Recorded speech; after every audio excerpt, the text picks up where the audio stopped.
नमस्कार. मी उल्का उद्धव पटवर्धन. उल्काच किचनमध्ये आपणा सर्वांचं स्वागत आहे. मी आज तुम्हाला आंब्याचे 2-3 आधी आत्ता माझ्याकडे उपलब्ध आहेत त्या जाती दाखवते तुम्हाला. आता हा हापूस आंबा आहे.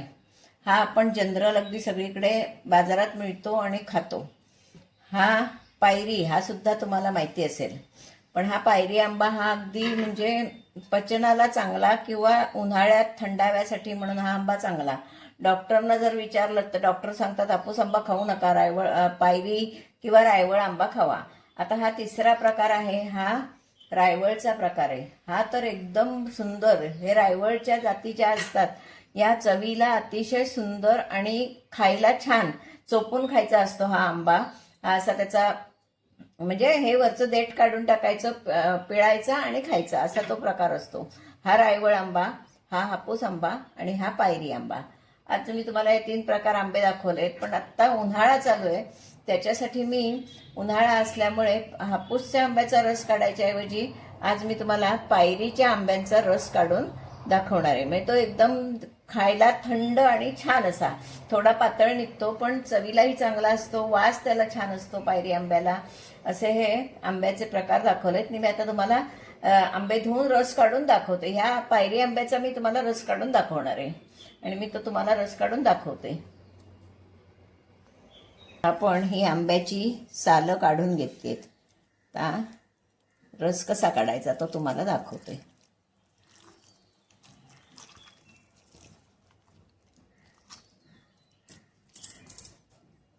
असं आता हे आंबे, पायरीच्या आंब्याचा रस काढायला एकदम सोपा असतो. म्हणजे हापूसचे आंबे जरा टणक असतात त्याच्यामुळे ते कठीण जातं रस काढायला. पायरीचा आंबा एकदम सोपा. बघा, सगळा गर म्हणजे व्यवस्थित येतो आणि झटकन रस येतो आणि भरपूर पण येतो. आणि महत्त्वाचं म्हणजे हा आंबा थंड, एकदम पचनाला वगैरे चांगला. कुठच्याही बिशंटला सुद्धा डॉक्टरना विचारलं तर डॉक्टर पायरी किंवा रायवळ आंबा खा असंच सांगतात. आणि आम्हीही शक्यतो हाच रस मिळाले आंबे तर खातो. रायवळ तर एकदम सुंदर. रायवळचे मी तुम्हाला आता उकडांबे वगैरे घालून दाखवणार आहे. गेल्या वर्षी दाखवलाय मोहरीचा आंबा, पण यंदा आणखीन वेगळ्या प्रकारानं दाखवणार आहे. असा आपला हा रस आता बघा छानपैकी तयार आहे. तर या गाठी आपण मोडून घ्यायच्या. हापूसचा असला तर कधीतरी मिक्सरला लावायची वेळ येते, पण हा मिक्सरला लावायला काय लागत नाही. हे आपण ढवळ्यानं ढवळलं की होतं. किंवा अशा बऱ्याच जणांना अशा गाठी सुद्धा आवडतात त्याच्यात, त्याच्यामुळे असाही खाता येतो. याने अशा छान गाठी मोडून घ्यायच्या किंवा असं करायचं. हे बघा, गाठी आपोआप मोडतात. आंबा कितपत गोड आहे तो बघायचा. जर आंबट असेल तरच साखर घालायची, नाहीतर साखर घालायची नाही. एकदम छान आमरस, पायरीचा आमरस. किती सुंदर कलर पण बघा, किती ओरिजिनल कलर आहे हा. आपण त्याच्यात काहीही घातलेलं नाहीये. एकदम घरचे आंबे, तयार आंबे आणि छान. आता मी याच्यात अगदी थोडं चवीसाठी म्हणून मीठ घालणार आहे. कुठचाही गोड पदार्थ म्हटला की त्याच्यात मीठ पाहिजे, त्याच्यामुळे चवीसाठी थोडं मीठ घातलंय. साखर जर आपल्याला आंबट वाटला तरच घालायची, नाहीतर साखर घालायची नाही. वेलची किंवा मिरपूड, यामध्ये शक्यतो मिरपूड घालतात. मीही तुम्हाला मिरपूड घालून दाखवते थोडी.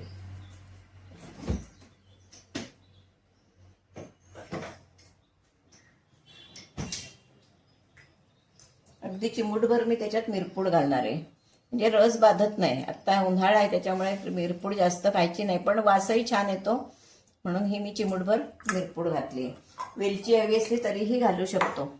असा हा आपला आमरस तयार आहे. आता या आमरसाबरोबर मी गवसणीची पोळी करणार आहे आणि ती सुद्धा तांदुळाच्या पिठाची न करता. आत्ता उन्हाळ्यात ज्वारी थंड असते म्हणून मी ज्वारीच्या पिठापासून तुम्हाला गवसणीची पोळी करून दाखवणार आहे. तर हा आमरस आपला तयार आहे. खास उन्हाळ्यासाठी म्हणून पायरीच्या आंब्याचा रस आणि गवसणीची ज्वारीच्या पिठापासून केलेली पोळी दाखवणार आहे. कारण ज्वारी ही उन्हाळ्यात खायला थंड असते म्हणून आपण जास्तीत जास्त आता ज्वारीचा उपयोग करतो, जेवणात आपल्या वापर करतो. आणि म्हणून मी आज तुम्हाला ज्वारीची उकड काढून गवसणीची पोळी करून दाखवणार आहे. त्याच्यासाठी हे मी 2 वाट्या ज्वारीचं पीठ घेतलंय. ही आपण रेग्युलर भिजवतो अशी कणिक भिजवून ठेवलेली आहे. पोळीचं पीठ भिजवून ठेवलेलं आहे. ते मागे मी दाखवलंय, पोळ्या करूनही दाखवलेत आणि पीठ भिजवूनही दाखवलंय. साधं मीठ घालून पीठ भिजवलेलं आहे. आता आपण प्रथम गॅस पेटवूया. मी त्यामध्ये हे मी 2 वाट्या पाणी घालणार आहे. मोजून घेतलंय.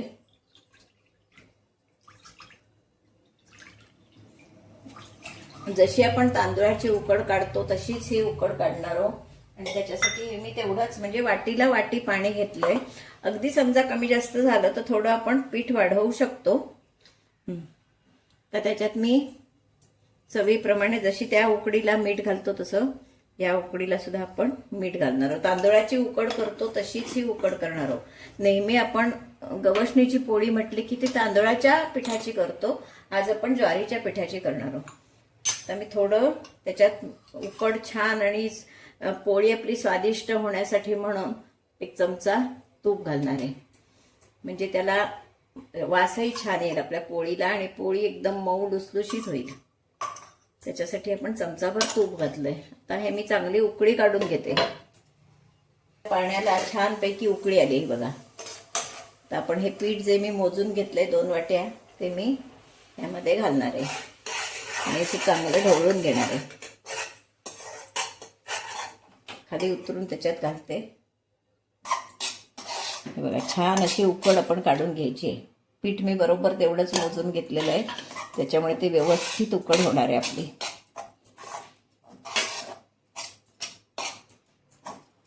उकडीमध्ये गोळी राहता कामा नये. उकड अशी छान मऊसूत यायला हवी.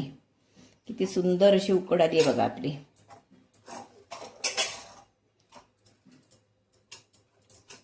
आता मी 1 वाफ काढून घेणार आहे त्याला, म्हणजे कच्ची राहता नाही. किंवा नुसतं झाकण टाकलं वर तरी चालेल, तेवढी ती वाफेवर सुद्धा होते.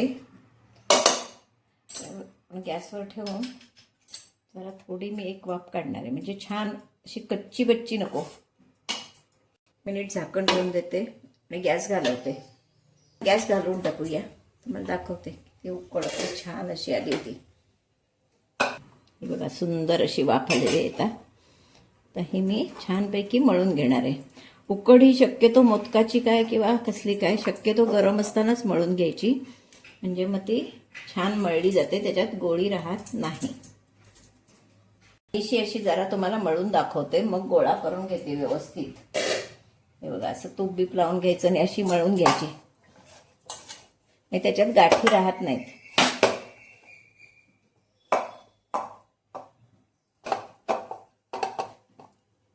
हे बघा अशी छान आता ही मी मळून घेतली. आता मी हाताने त्याचा गोळा करून घेणार आहे. मग थोड्या वेळानं पोळी लाटली तरी चालते, पण उकड नेहमी मोदकाची केली तरी सुद्धा ती गरम गरम मळून घ्यायची.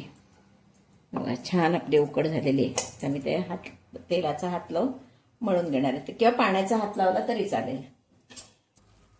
तर आपला हा छानपैकी गोळा आपण मळून घेतलाय. मग करताना परत तो मळून घ्यायचा. याच्यात अजिबात गाठ वगैरे काही राहिलेलं नाहीये. व्यवस्थित आपण सगळं मळून घेतलेलं आहे. आणि आपण हे छानपैकी आता 1-5 मिनिटं मुरायला ठेवणार आहे आणि मग मी पोळ्या करून दाखवते तुम्हाला.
सगळीकडून फुगली आहे बघा पोळी. पुरणपोळी सारखी पोळी झालेली आहे, एकदम छान खुसखुशीत.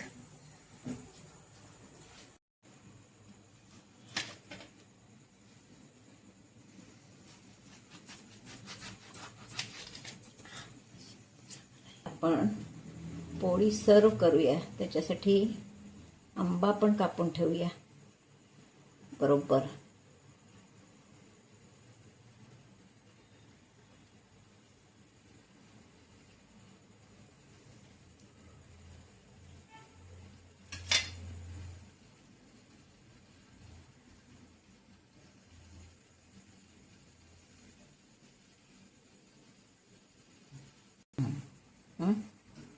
बस ना. हे आपलं पायरीचा आंब्याचा रस आणि ज्वारीच्या पिठाची गवसणीची पोळी खाण्यासाठी तयार आहे. या रसात मी तूप घातलंय. आमरस नेहमी तुपाबरोबर खातात आणि ही पोळी सुद्धा तुपाबरोबरच खातात. तूप आणि आमरस अशी ही पोळी खातात. त्याच्यासाठी हे मी तुम्हाला तूप घालून दाखवलंय, कारण पायरी एकदम थंड असते. आत्ता पायरी खायला एकदम उत्तम, कारण गरमा भरपूरच वाढलेला आहे. त्या दृष्टीनं मी शोधून काढलेली ही रेसिपी आहे. खरं म्हणाल तर ही इनोव्हेटिव्ह आहे, कारण आपण नेहमी पोळ्या करतो त्या तांदुळाच्या पिठाच्या करतो. आज मी तुम्हाला ज्वारीच्या पिठापासून करून दाखवले. त्याच्यासाठी हा व्हिडिओ पहिल्यापासून शेवटपर्यंत बघा. उकड कशी काढली, मळली कशी, काय काय केलं, हा माझा व्हिडिओ तुम्ही पहिल्यापासून शेवटपर्यंत बघा. आणि माझा व्हिडिओ जर तुम्हाला आवडला तर नक्की ह्या सीझनला करून बघा आणि मला कमेंट बॉक्समध्ये सांगायला विसरू नका. समोर येणारं बेल आयकॉन बटन दाबा, म्हणजे माझ्या येणाऱ्या नवनवीन रेसिपी, सध्या सीझनल रेसिपी सुरू आहेत, त्याही तुम्हाला दिसतील आणि तुम्ही सर्वांच्या आधी तुम्ही पाहू शकाल. धन्यवाद. मी तुम्हाला अशी मोडून दाखवते, किती खुसखुशीत झाली आहे बघा. पुरणपोळीसारखी ही पोळी झालेली आहे. बघा कसे पापुद्रे सुटले, ते दोन्ही बाजूनी पापुद्रे सुटलेले. अशी पोळी दोन्ही बाजूने बघा. जसं आपण पुरण सगळीकडे भरतो तशीच ही पुरणाचीच पोळी म्हटलं तरी चालेल, फक्त ही उकड घातलेली आहे. पण एकदम अशी सुंदर लुसलुशीत पोळी झालेली आहे बघा, मऊसूत. आणि ही पोळी राहते सुद्धा मऊ, खायला एकदम सुंदर लागते, रुचकर अशी. आणि खमंग, महत्वाचं आपण तूप वगैरे वापरलेलं आहे त्याच्यामुळे त्याला खमंगपणा पण छान आहे. अशी ही पोळी नक्की करून बघा.